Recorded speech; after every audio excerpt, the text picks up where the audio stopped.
it was great making money in college, right? We had money like every once in a while there would be a client who's like $100 an hour and like freelancing for today, and now I've become a corporate guy. Like, what do you think? I tried to get a real lawyer, and he was like, "Bro, chill. Like, this person is not gonna come up to you." But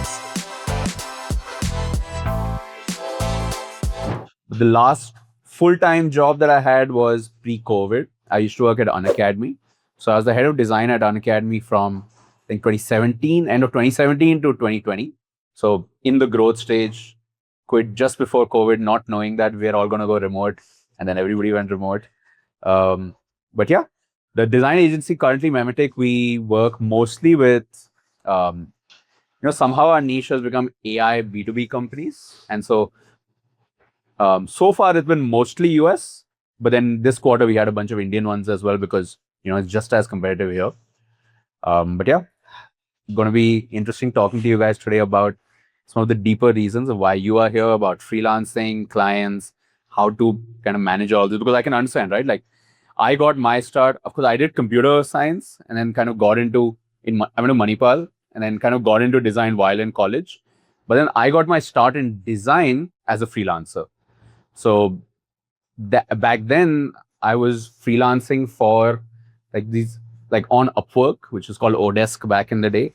And I was just trying to find whatever projects using Photoshop, just logos, posters, whatever, till eventually I got to websites and apps. Like, okay, I think design is giving me that kind of thing because I get to think of something, few hours later, I have it. So that's when I got fully into, trying to figure out Photoshop. My classmate who taught me, in fact, his name is Varun Maya. We've written a book together called Pajama Profit. It's a book on freelancing. We published this in 2018 with Bloomsbury, but it's a little outdated now. But like the core stuff is still pretty good, I think. But that was basically our story of. That book is our story of how we started freelancing in college. But post that, why I stopped freelancing was it was great making money in college, right? We had money like every once in a while there would be a client who's like $100 an hour, and like not like it would be a lot, but like a 2 hour task, $100, you're making $200, like no way, like you're making this money in college. And so the dopamine for placements went just really low, like just not gonna do it. So then I came back to Bangalore, continued freelancing, but then I realized just freelancing, sitting alone at Starbucks was not as great of an experience. Like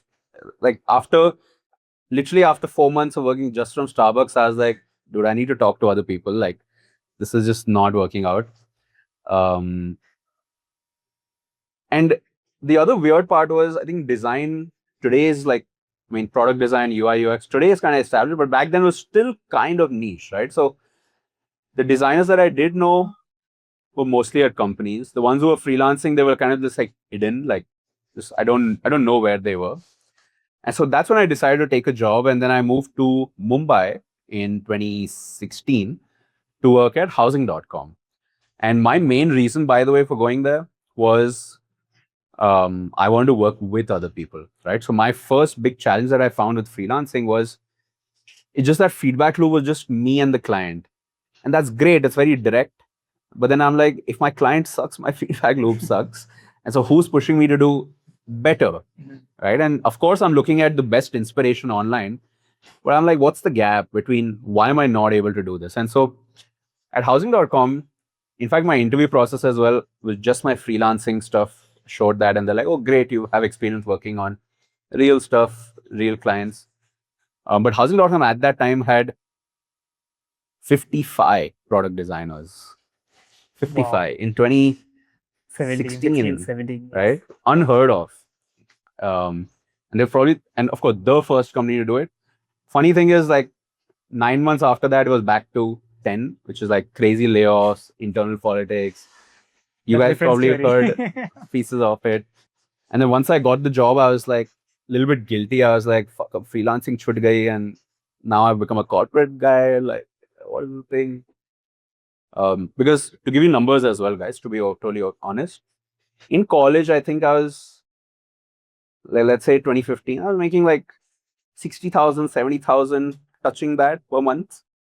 On a good month, sometimes I would touch a lakh. And then just 10 months at housing.com where they're paying me like 90,000 a month. And now I'm like, totally don't want to go back to scrounging for, projects. I think यार वो तो क्यों ही करना too spoiled. Exactly. Got too spoiled. So now I was like, okay, I've done freelancing. I've done my first job. What next? And I was like, let's try the founder thing, right? So convinced a few of my colleagues at housing as well to just like, guys, let's quit together. Let's do a startup. And there was a hackathon inside housing and we built this music chat app. And I was like, this is it, right? It was just crazy experience. So we quit housing, three of us. I convinced a fourth friend as well. I was like, we need a CTO. You have to join us.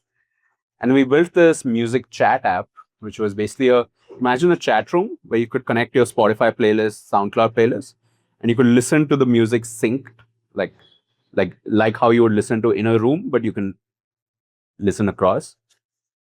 And I think this is when I first kind of figured out the skill of how do you get people to care about your product.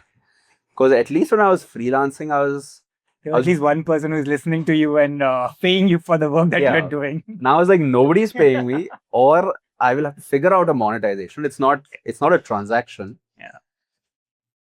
But I mean, talking about self-promotion, right? Just a side note. At least when I first started freelancing, I was very dependent on these platforms, right? So Odesk, which is today it's called Upwork, that was the main one for me. And building a profile history there is pretty much what got me that first couple of clients, right? So Upwork, I don't know how it is today, but it would show you your completed projects, your reviews. It shows you your average hourly rate. You can set your hourly rate. Over time, you start getting some inbound. So it was that. But then I also knew I needed, like even back then, I was like, personal brand, like something needs to happen. Like what exactly it is, I don't know. And I think the common knowledge, at least for personal brand back then, was that you should start a newsletter because YouTube wasn't too big of a thing. Instagram. That time. This is 2016 you're talking about, 15, 16? During your college time and 14. Yeah. So I want to have the detailed discussion of understanding of your personal branding and how it impacts as somebody who is freelancing and planning to go bigger. Yeah. So what role that personal branding plays in that? Because even if you ask me, we are figuring it out. So as a company, we are trying to do something, but my brand, how does that impact the whole, like your current structure? Did your personal branding help you in what you're doing, what you are today? Of course. So that's how to build that. Why people will be interested in that how do you build that? You have like 10K followers on YouTube. You have 25K on Twitter. कैसे करते हैं? I don't know. किसके Twitter में, you guys do Twitter, how much followers? You follow him, Joyce, किसकी अच्छी following? So guys, quick question, okay? Yeah. How many of you guys would say LinkedIn is your primary platform, like in terms of activity or number of people? LinkedIn? Okay. LinkedIn is the only for us. Okay. Twitter? X? Okay. So X was way fewer. LinkedIn was higher. Yeah. Yeah. Reddit? Anyone? Okay. Oh, more than expected. Okay. Nice. Instagram? None. One. Oh, okay. Wow. No way. Just one. All right. This is actually very attractive. Yeah. I don't want to get like a US clients. That's true. You use it wisely. Yeah. You get fun pretty much. Right, or it is. My first platform that I was like, let's get serious about this was Dribbble. Dribbble today, of course, it's kind of like Behance, exists, but I don't really know anybody who still uses it. I'm sure it's really high in SEO, so it still gets crazy traffic. But Dribbble is what actually got me my first few clients. It got me the housing.com job. They found me on Dribbble. I got my first international client from there, which was this one finance company that's based in Bangalore, Purple Color. 1 year before they started, they found me on Dribbble, and the founder flew me out to Dubai for 10 days. And I'm literally in college, right? So I'm like, first Dubai client straight out of college. I didn't even know how much to trip charge. as well, yeah. It was Zeta, by the way. Yeah, of course. To hide. And so this was like 1 year before Ramki started Zeta, and he just like, I literally got a dribble message saying, "Hey, you wanna this thing, but you have to come to Dubai for 10 days." And I was like, "Yes, for sure." And he was like, "How much?" Whatever. And then now I'm like, shit. So if I quote too high, I miss my chance to go to Dubai. But if I quote too, and so I was just like, 30,000, and he's like, "Yeah, sure, whatever." And I was like, "Why did I say 30,000?" Like, I could have said 50, man. like, but whatever, the free trip to Dubai. I was like, Yeah, of course. whatever, fine. So Dribble, of course, I'm very grateful to that platform. I know a lot of designers, by the way, who put a lot of effort into Dribble back then, to the point where Dribble is still their highest followers. They have like 10,000 on Dribble, which is very difficult for a niche platform. Unfortunately, I think platforms have this thing of, I don't know, there's some kind of churn where you get crazy this thing, and then it, And there's a time for each of the platform. There's a peak and then there's a fall of that platform where yeah. company is not too much into building, but that's a different story. But having said that, yes, Dribble helped you. Then So how did you unfortunately, a lot of those folks did not migrate have the into it? insurance Yeah. policy, or did not have that kind of thinking of, I should have another platform in case Dribble is not relevant, right? So for me, I of course started Twitter as well. So my Twitter account, I started in April 2010. So it's now like 16 years old.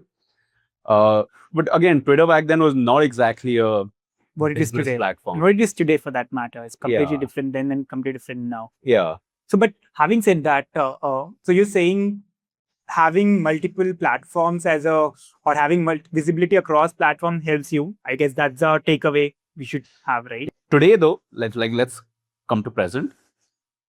I have about 30,000 followers on X. It doesn't okay, I'll lay it out, okay? So I've been building this for, of course, since then. So kind of playing the long game for me, for sure. So I don't have like crazy million on any platform, but like about 30,000 on X, on 20,000 on LinkedIn, 45,000 on YouTube. What else is there? 40,000 on Instagram. Email user, yeah, I guess I have like 20,000 emails that I never like Post anything, yeah. I just never use that. But of course, Contra is something I started just about less than a year ago. Contra, very similar to Dribble, or rather similar to Upwork back in the day. Contra is not about followers, but it's more about a revenue target. So on our Contra profile, you can see that we've made 100K USD. So it shows you revenue milestone. So to me, even though there's no followers, isn't a thing on Contra, I think I like having that revenue milestone where somebody Googles us and the top 3 links, Contra is one of them, because it's like, oh, these guys Are serious and they do serious business. They're doing good numbers. So it's like another type of trust. But the thing about followers, right? The reason I said all this is I just want to show you guys that, yeah, there's some diversification here. At the same time, followers is a vanity metric, right? Like the number only goes trust, up. right? But it's always for somebody who does not know you as a freelancer, it shows a trust, right? Like if somebody has been following It's trust building for sure. Yes. It is. And because that's the first barrier when you start talking to any of the new client, I guess. Like, why should I trust you? Like, I had the same question with you, right? Like, if I have to work with you, how should I trust? Yeah. So that becomes like a barrier breaker. At least, okay, so many people follows. He has been active over there. So I guess that definitely helps. Yeah. But unfortunately, these days, the reason I also say followers It's a kind of a wrong metric to optimize for is because even folks without followers are making crazy money or getting leads, if that's what we're talking about. The platforms today, like let's say Instagram, right? I'm saying Instagram because only one or two of you guys raise your hand.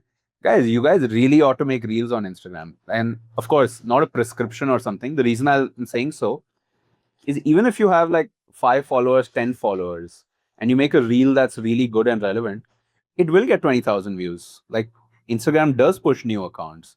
And little bit the reason I'm starting with Instagram is, nobody else in the room is doing Instagram, right? So it's kind of a green field. At the same time, who doesn't use Instagram? Like you're in the taxi, or like you might think Instagram is more of a casual platform, and kind of is. Maybe you can't directly promote on Instagram, right? But founders are of course on Instagram. Like they are still watching memes when they need to, de-stress.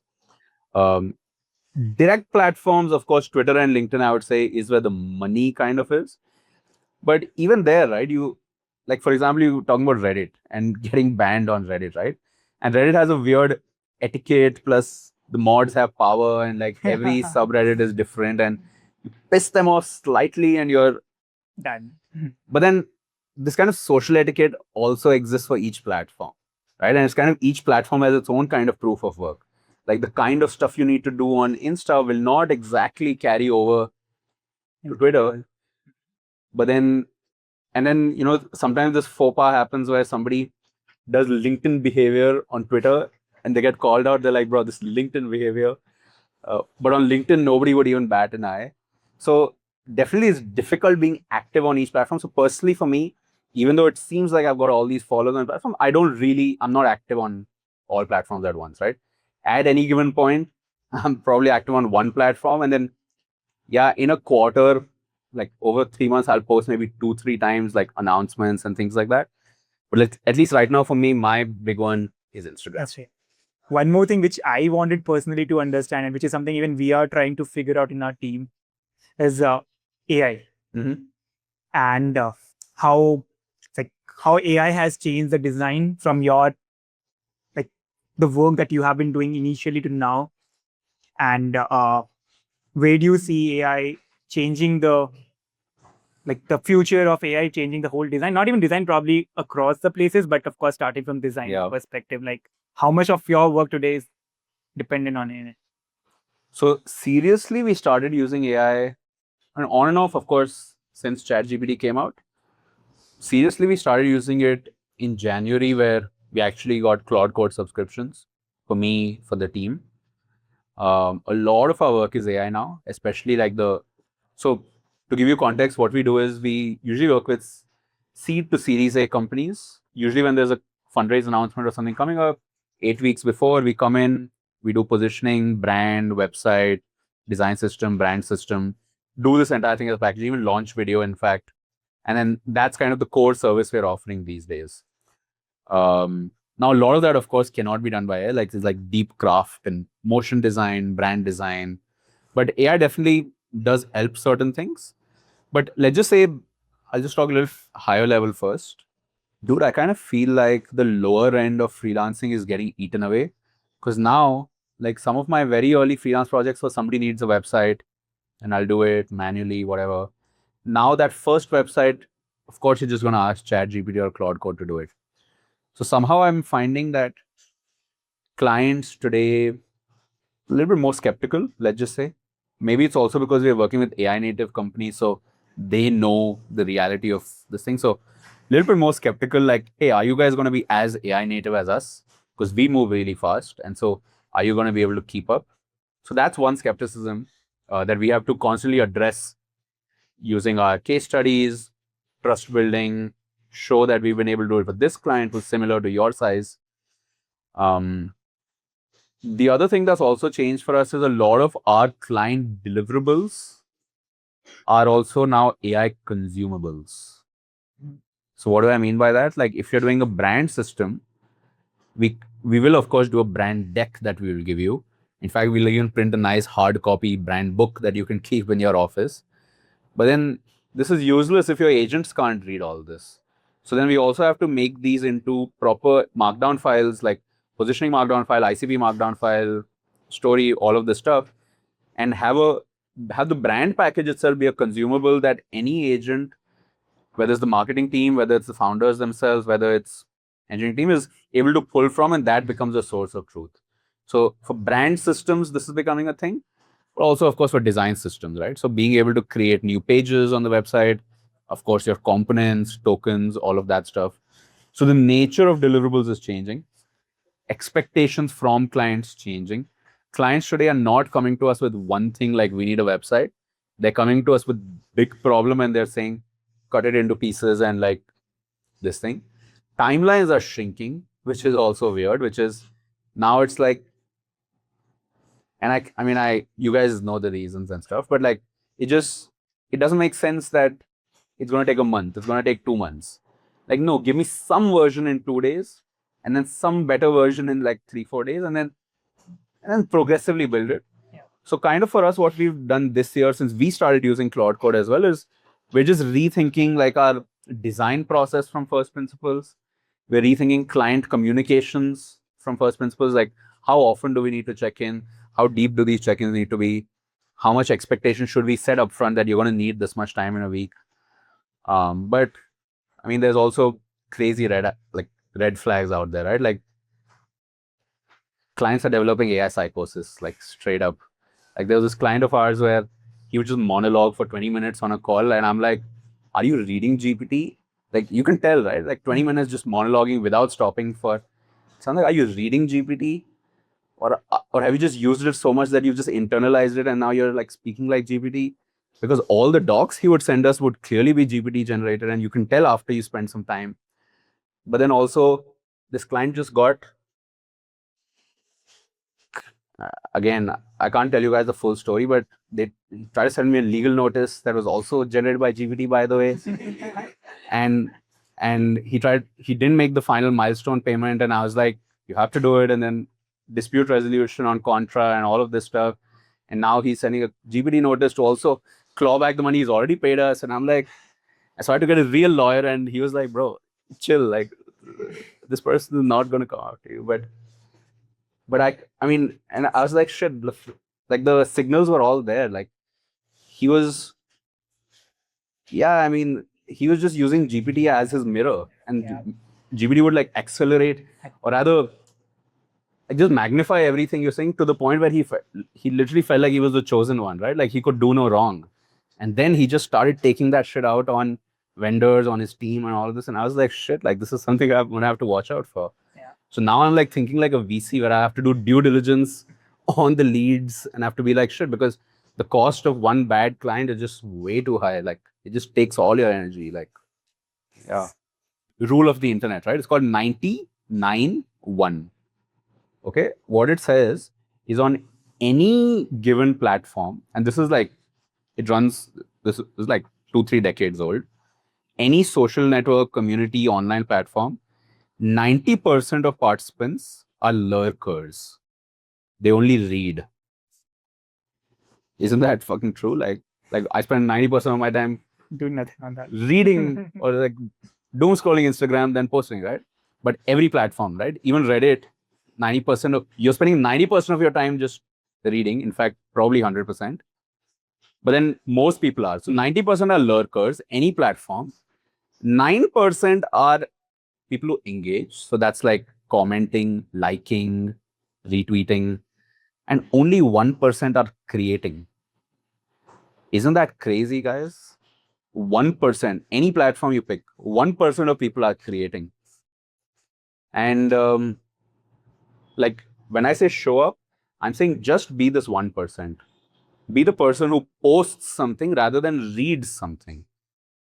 And as you do that then you being the 1%, the other 9% now engage with this, but the 90% then see it, right? This is your funnel right here.